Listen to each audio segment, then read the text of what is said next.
What about Nebraska makes you bullish on them this year?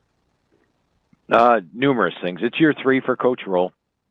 And generally, it takes time to, like the offensive line, for example. The first 2 years, somewhat inexperienced. And let's face it, they've been injury plagued. What they lose, like 3 starters early last year off the offensive line? They just need to keep these guys healthy. Now, all those injuries have added up, and now they've got a lot of players with experience. In fact, they've got a bunch of players that have 7 players that have 9+ career starts under their belt. So you've got a deep offensive line that can rotate. I like the addition of Dane Key, a wide receiver from Kentucky, and Hunter coming in from Cal, a wide receiver.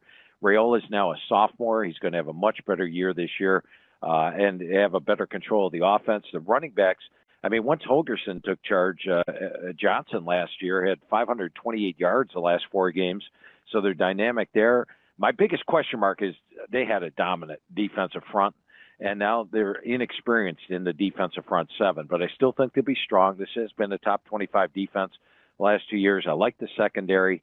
And then when you look at the schedule, it's manageable this year. I've got them favored over Cincy, Akron, Houston Christian. I think they knock off Michigan at home on September the 20th.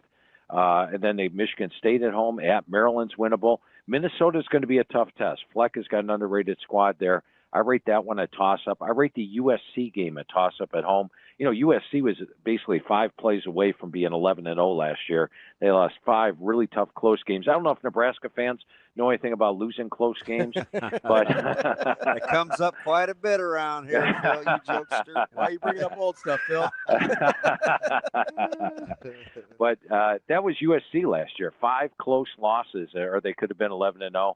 But other than that, I mean, at Penn State's the only game I have them a true underdog in all year. So I think Nebraska's a legitimate, when I say surprise team, that means a playoff contender. And I think the Michigan game, the Minnesota game, and the USC game are your 3 key games to determine whether or not this team has a shot at making the playoff this year. But